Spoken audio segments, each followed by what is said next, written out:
नमस्कार दोस्तों, चलिए जानते हैं उत्तर प्रदेश के सभी 75 जिलों की आज की बड़ी और महत्वपूर्ण खबरें। लेकिन उससे पहले वीडियो को लाइक और कमेंट जरूर करें और हमें यह भी बताएं कि आप इस वीडियो को किस जिले, शहर या गांव से देख रहे हैं। उत्तर प्रदेश में अक्टूबर के आखिरी सप्ताह में मौसम में तेजी से बदलाव के संकेत मिलने शुरू हो गए हैं। कई जिलों में सुबह और शाम की हल्की ठंड बनी हुई है, मगर दिन का ज्यादा तापमान अभी भी गर्मी का एहसास करा रहा है। मौसम विभाग के अनुसार यूपी में मौसम के ये हालात बदलने वाले हैं। खासकर 23 अक्टूबर को उत्तराखंड और पहाड़ों में बारिश की वजह से यूपी में भी ठंड बढ़ सकती है। इसके अलावा यूपी के कुछ इलाकों में बारिश की भी संभावना है। किसान भाइयों के लिए बड़ी खबर, पीएम किसान सम्मान निधि योजना की 21वीं किश्त जल्द आने वाली है। अगर आपने अभी तक अपनी ई-केवाईसी प्रक्रिया पूरी नहीं की है तो आपकी 2000 रुपए की 21वीं किश्त अटक सकती है। करोड़ों किसानों के लिए राहत भरी खबर यह है कि 21वीं किश्त नवंबर के पहले हफ्ते में जारी हो सकती है। ध्यान रखें, इस बार ई-केवाईसी अनिवार्य है, इसलिए मोबाइल से जाकर तुरंत अपना ई-केवाईसी अपडेट कर लें ताकि योजना का लाभ समय पर मिल सके। लखनऊ से बड़ी खबर, राजधानी लखनऊ के काकोरी क्षेत्र स्थित शीतला माता मंदिर में दलित बुजुर्ग रामपाल के साथ अमानवीय व्यवहार का मामला सामने आया है। बताया जा रहा है कि मंदिर परिसर में गलती से पेशाब करने पर आरोपी स्वामी कांत उर्फ मम्मू ने बुजुर्ग को पेशाब चटवाने और परिसर साफ करवाने को मजबूर किया। पीड़ित की शिकायत पर आरोपी को गिरफ्तार कर लिया गया है। इस घटना की निंदा अखिलेश यादव और यूपी कांग्रेस दोनों ने की है। अग्निवीरों के लिए योगी सरकार का बड़ा ऐलान, मुख्यमंत्री योगी आदित्यनाथ ने घोषणा की है कि सेना में अग्निवीर के रूप में सेवा दे चुके युवाओं को यूपी पुलिस भर्ती में विशेष वरीयता दी जाएगी। पुलिस और पीएससी, आरक्षी, घुड़सवार तथा फायरमैन पदों पर भर्ती में 3 वर्ष की आयु सीमा में छूट और 30% आरक्षण दिया जाएगा। इसके साथ ही 461 करोड़ रुपए का प्रोत्साहन पैकेज भी घोषित किया गया है। कृषि क्षेत्र से जुड़ी अहम खबर, रबी सीजन में यूरिया और डीएपी खाद के दाम बढ़ सकते हैं। चीन ने यूरिया और अन्य विशेष उर्वरकों के निर्यात पर रोक लगा दी है, जिससे भारत में इनकी कीमतें 10 से 15% तक बढ़ोतरी की संभावना है। भारत सरकार ने इस स्थिति से निपटने के लिए तैयारियां शुरू कर दी हैं। हलाल सर्टिफिकेशन पर सियासी घमासान, सीएम योगी आदित्यनाथ के हलाल सर्टिफिकेशन पर दिए गए बयान के बाद राजनीतिक हलचल तेज हो गई है। समाजवादी पार्टी ने इसे इस्लामी राजनीति कहा है। वहीं मौलाना शबुद्दीन रज़वी बरेलवी ने भी बयान जारी कर कहा कि हलाल सर्टिफिकेशन शरीयत के अनुसार गलत है। हलाल सर्टिफिकेशन विवाद पर सियासी जंग तेज, मुख्यमंत्री योगी आदित्यनाथ के इस बयान पर कि हलाल सर्टिफिकेशन का पैसा आतंकवाद और धर्मांतरण में इस्तेमाल होता है, सियासी प्रतिक्रियाएं सामने आ रही हैं। समाजवादी पार्टी के प्रवक्ता सुनील सिंह साजन ने पलटवार करते हुए कहा कि सीएम योगी को इतिहास पढ़ना चाहिए। उन्होंने आरोप लगाया है कि योगी सरकार धर्म के नाम पर चंदा चोरी कर रही है और लोगों का आरक्षण छीन रही है। लखीमपुर में भीषण बस हादसा, दिल्ली से सीतापुर जा रही एक डबल डेकर बस में उत्तर प्रदेश के लखीमपुर खीरी जिले के मिंगज मुख्य चौराहे पर अचानक आग लग गई। बस में करीब 70 यात्री सवार थे, जिनमें महिलाएं और बच्चे भी शामिल थे। देखते ही देखते बस आग का गोला बन गई, लेकिन गनीमत रही कि सभी यात्रियों को समय रहते सुरक्षित बाहर निकाल लिया गया। सीएम योगी का बड़ा बयान, योगी आदित्यनाथ ने कहा है कि हलाल सर्टिफिकेशन वाली वस्तुएं खरीदने से बचना चाहिए, क्योंकि इनसे होने वाला पैसा आतंकवाद और धर्मांतरण जैसी गतिविधियों में इस्तेमाल किया जा सकता है। नोएडा से बड़ी खबर, नोएडा के सेक्टर 39 क्षेत्र में एक होटल के बाहर कुछ युवकों ने लाठी डंडों के साथ जमकर हंगामा किया। इस दौरान उन्होंने बालकनी में खड़ी महिलाओं की ओर अशोभनीय इशारे भी किए। दिवाली की रात पुराने परिचितों के बीच विवाद के बाद यह घटना हुई। वीडियो वायरल होने के बाद पुलिस ने मामले में कार्रवाई शुरू कर दी है। स्वामी प्रसाद मौर्य का विवादित बयान, पूर्व मंत्री स्वामी प्रसाद मौर्य ने लक्ष्मी पूजा को लेकर कहा कि यह केवल एक परंपरा है, व्यवहारिक नहीं। उन्होंने कहा कि अगर देवी लक्ष्मी की पूजा करने से लोग अमीर बन जाते तो भारत आज गरीब देशों में शामिल नहीं होता। इससे पहले भी मौर्य रामचरितमानस पर विवादित टिप्पणी कर चुके हैं। निवेश को नई दिशा, मुख्यमंत्री योगी आदित्यनाथ के विजन के तहत इन्वेस्ट यूपी के सैटेलाइट निवेश प्रोत्साहन कार्यालय देश के 5 बड़े महानगरों मुंबई, बेंगलुरु, हैदराबाद, चेन्नई और न्यू दिल्ली में खोले जाएंगे। इससे उत्तर प्रदेश में औद्योगिक विकास को नई गति मिलेगी। पैन कार्ड से जुड़ी उपयोगी जानकारी। अगर आपका पैन कार्ड खो गया है या खराब हो गया है तो अब आप आसानी से नया पीवीसी पैन कार्ड मंगवा सकते हैं। आयकर विभाग की वेबसाइट पर सिर्फ 50 रुपये शुल्क देकर आवेदन करें। यह वाटरप्रूफ टिकाऊ कार्ड आपके पते पर 10 से 15 दिनों में डिलीवर हो जाएगा। इसमें QR कोड भी शामिल होगा। हापुड़ में इंडस्ट्रियल कॉरिडोर का निर्माण। उत्तर प्रदेश के हापुड़ जिले में जल्द ही एक इंडस्ट्रियल कॉरिडोर बनाया जाएगा, जिससे रोजगार और निवेश के नए अवसर पैदा होंगे। किसानों की बदलेगी किस्मत, खुलेगी नौकरियों का नया रास्ता। उत्तर प्रदेश के हापुड़ जिले के लोगों के लिए आई है एक बड़ी खुशखबरी। राज्य सरकार बहादुरगढ़ क्षेत्र में एक औद्योगिक गलियारा इंडस्ट्रियल कॉरिडोर विकसित करने जा रही है। इससे यहां के लोगों को रोजगार की तलाश में महानगरों की ओर पलायन नहीं करना पड़ेगा। मेरठ से प्रयागराज तक बन रहे गंगा एक्सप्रेसवे के पास औद्योगिक गलियारे का दायरा और बढ़ाया जाएगा। इसका मुख्य उद्देश्य क्षेत्र में औद्योगिक गतिविधियों को प्रोत्साहन देना और युवाओं के लिए नए रोजगार अवसर तैयार करना है। दिवाली पर आवास विकास परिषद की ऐतिहासिक कामयाबी। इस बार दीपोत्सव के मौके पर उत्तर प्रदेश आवास विकास परिषद ने नया रिकॉर्ड बनाया है। दिवाली की ई नीलामी में करीब 850 करोड़ की संपत्तियां बिक गईं, जिससे लखनऊ निवेशकों की पहली पसंद बन गया है। इससे पहले दशहरे पर हुई नीलामी में 10,178 करोड़ की बिक्री दर्ज हुई थी, यानी सिर्फ 2 त्योहारों पर ही 2,000 रुपए करोड़ से अधिक की सरकारी संपत्तियां हाथों हाथ बिक चुकी हैं। अब तक इस साल कुल 500 करोड़ रुपए की सरकारी जमीन और संपत्तियां बेची जा चुकी हैं। किसानों के लिए बड़ी राहत। उत्तर प्रदेश सरकार किसानों को आधुनिक कृषि यंत्रों पर 50% तक की सब्सिडी दे रही है। ट्रैक्टर, पावर टिलर और अन्य उपकरणों पर यह छूट मिलेगी। इच्छुक किसान 29 अक्टूबर 2025 तक ऑनलाइन आवेदन कर सकते हैं। इस योजना का उद्देश्य खेती को आसान बनाना और किसानों की आय को दुगुना करना है। आधार कार्ड से जुड़ी नई सुविधा। UIDAI अब आधार से संबंधित सेवाओं को और सरल बनाने जा रहा है। नवंबर 2025 से एक नया ऑनलाइन सिस्टम लॉन्च किया जाएगा, जिसके तहत लोग घर बैठे ही अपने आधार कार्ड में नाम, पता, जन्मतिथि और मोबाइल नंबर अपडेट कर सकेंगे। यह पूरी प्रक्रिया मुफ्त होगी। अगर आपने हाल ही में अपना घर या शहर बदला है तो अब आधार अपडेट कराना और भी आसान होगा। ध्यान रखें, एड्रेस बदलने के लिए आपके पास वैलिड एड्रेस प्रूफ या प्रूफ ऑफ एड्रेस या एड्रेस वैलिडेशन लेटर होना जरूरी है। इस नई सुविधा के जरिए आधार से जुड़ी सभी महत्वपूर्ण जानकारी अब कुछ ही क्लिक में घर बैठे अपडेट की जा सकेंगी। बरेली में 32 हेक्टेयर भूमि अधिग्रहण की तैयारी। उत्तर प्रदेश के बरेली जिले में ग्रेटर बरेली आवासीय योजना के तहत 32 हेक्टेयर भूमि खरीदी जाएगी। इसके लिए किसानों को लगभग 200 रुपए करोड़ का मुआवजा दिया जाएगा। इस 224.25 हेक्टेयर की योजना में अब तक 174.85 हेक्टेयर जमीन खरीदी जा चुकी है। मुआवजा वितरण जल्द होने की उम्मीद है, जिससे क्षेत्र में व्यावसायिक भूखंडों और आवासीय परियोजनाओं के विकास को गति मिलेगी।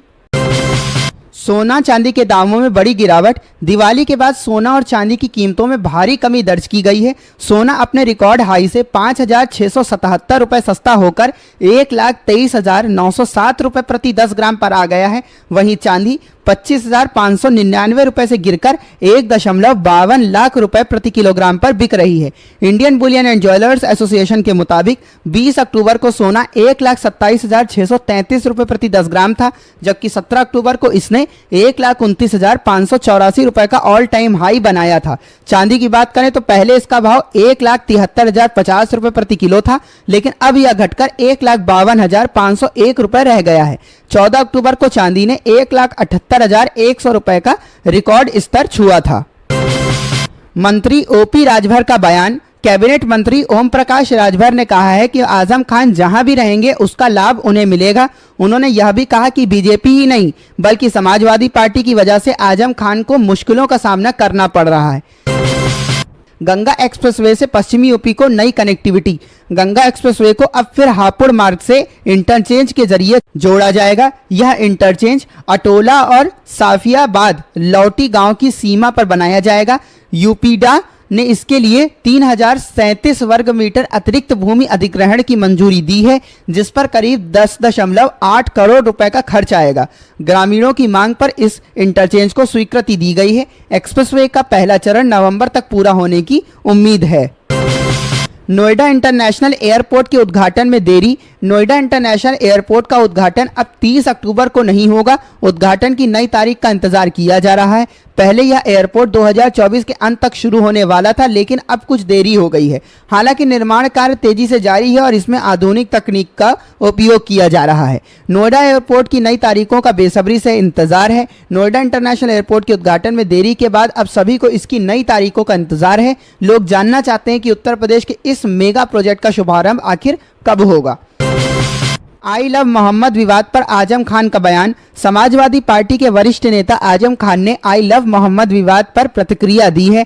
उन्होंने कहा है कि यह भाईचारा खत्म करने की साजिश थी, जिसे प्रशासन ने बढ़ावा दिया। आजम खान ने सवाल उठाया कि आखिर इतनी छोटी सी बात को इतना बड़ा कैसे बना दिया गया। उन्होंने यह भी कहा कि अगर प्रशासन चाहता तो बातचीत के जरिए मामला सुलझाया जा सकता था, क्योंकि किसी से प्यार करना हर व्यक्ति का जन्मसिद्ध अधिकार है। पंजाब के किसानों के लिए यूपी सरकार का तोहफा। मुख्यमंत्री योगी आदित्यनाथ ने पंजाब के बाढ़ प्रभावित किसानों के लिए गेहूं बीज सहायता वाहनों को हरी झंडी दिखाई। उन्होंने कहा कि उत्तर प्रदेश सरकार पंजाब के किसानों के साथ खड़ी है और हर संभव मदद करेगी। कृषि विभाग की ओर से 1000 कुंटल गेहूं बीज भेजा गया है। लखनऊ में बनेगा चौधरी चरण सिंह सीड पार्क। राजधानी लखनऊ में जल्द ही चौधरी चरण सिंह सीड पार्क की स्थापना की जाएगी, जो बीज उत्पादन और अनुसंधान को बढ़ावा देगा। उत्तर प्रदेश में बिजली विभाग का नया सिस्टम। 1 नवंबर से यूपी में बिजली विभाग का कामकाज पूरी तरह से नए सिस्टम पर चलेगा। इससे आम उपभोक्ताओं को बेहतर सुविधा और पारदर्शी सेवा का लाभ मिलेगा। शहरी गरीबों के लिए केंद्र सरकार का बड़ा कदम। केंद्र ने उत्तर प्रदेश सहित 14 राज्यों में 1.41 लाख नए घरों के निर्माण को मंजूरी दे दी है। यह योजना शहरी गरीबों के लिए राहत लेकर आई है। योगी सरकार का ई वाहन नीति पर बड़ा ऐलान। राज्य सरकार ने इलेक्ट्रिक वाहनों की खरीद और पंजीकरण पर अगले 3 वर्षों तक रोड टैक्स और रजिस्ट्रेशन फीस में 100% छूट देने का फैसला किया है। इससे पर्यावरण संरक्षण और ई वाहन उपयोग को बढ़ावा मिलेगा। सुप्रीम कोर्ट का धर्म परिवर्तन कानून पर बड़ा बयान। सुप्रीम कोर्ट ने कहा है कि उत्तर प्रदेश का धर्म परिवर्तन विरोधी कानून निर्दोष लोगों को परेशान करने का हथियार नहीं बनना चाहिए। अदालत ने इस कानून के तहत दर्ज कई एफआईआर रद्द कर दी, जो योगी सरकार के लिए एक बड़ा झटका माना जा रहा है। शैक्षणिक संस्थानों में व्यावसायिक गतिविधियों पर रोक। इलाहाबाद हाई कोर्ट ने प्रदेश सरकार को निर्देश दिया है कि सभी शैक्षणिक संस्थानों के खेल के मैदानों और परिसरों में व्यावसायिक गतिविधियां बंद की जाएं। अब वहां कोई प्रदर्शनी या व्यापार मेला आयोजित नहीं किया जा सकेगा। राज्य कर्मचारियों और पेंशनर्स को महंगाई भत्ते में बढ़ोतरी। योगी सरकार ने सरकारी कर्मचारियों और पेंशन भोगियों के लिए महंगाई भत्ता डीए और महंगाई राहत डीआर में 3% की वृद्धि की है। अब यह 55% से बढ़ाकर 58% कर दिया गया है। यह बढ़ोतरी 1 जुलाई 2025 से लागू होगी। महिलाओं के लिए नई योजना, हर महीने 7,000 रुपए की सहायता। राज्य सरकार ने महिलाओं के सशक्तिकरण के लिए नई योजना की घोषणा की है, जिसके तहत हर पात्र महिला को प्रति माह 7,000 रुपए की आर्थिक सहायता दी जाएगी। 10वीं पास महिलाओं के लिए एलआईसी की नई योजना बीमा सखी योजना। भारतीय जीवन बीमा निगम एलआईसी ने महिलाओं के सशक्तिकरण के उद्देश्य से बीमा सखी योजना की शुरुआत की है। इस योजना के तहत महिलाओं को हर महीने 7,000 रुपए तक की आय प्राप्त हो सकती है और इसके लिए उन्हें कोई पैसा निवेश करने की आवश्यकता नहीं है। इस योजना का उद्देश्य ग्रामीण और दूर दराज के इलाकों तक बीमा सेवाओं को पहुंचाना है और महिलाओं को आत्मनिर्भर बनाना है। आवेदन करने के लिए महिला की न्यूनतम आयु 18 वर्ष और अधिकतम आयु 47 वर्ष होना चाहिए। साथ ही आवेदिका कम से कम 10वीं पास होना आवश्यक है। पहले वर्ष में प्रतिभागियों को 7,000 रुपये प्रति माह की आय दी जाएगी। दूसरे वर्ष में 6,000 रुपये प्रति माह मिलेंगे, लेकिन शर्त यह है कि पहले वर्ष में खुली कम से कम 65% पॉलिसियां सक्रिय रहनी चाहिए। महिलाएं इस योजना के लिए एलआईसी कार्यालय या एलआईसी की आधिकारिक वेबसाइट के माध्यम से आवेदन कर सकती हैं। गौ हत्या निवारण कानून पर इलाहाबाद हाईकोर्ट की टिप्पणी। इलाहाबाद हाईकोर्ट ने उत्तर प्रदेश सरकार को फटकार लगाते हुए कहा कि गौ हत्या निवारण कानून के तहत फर्जी मामलों की बाढ़ आ गई है। अदालत ने स्पष्ट किया कि राज्य के भीतर मवेशियों का परिवहन अपराध नहीं माना जा सकता।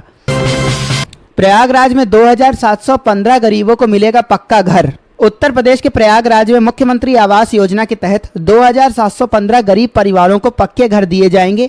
पात्र परिवारों का चयन ब्लॉक स्तर पर प्राप्त आवेदनों में से किया जा रहा है। लाभार्थियों को 1.20 लाख की सहायता राशि 3 किश्तों में दी जाएगी।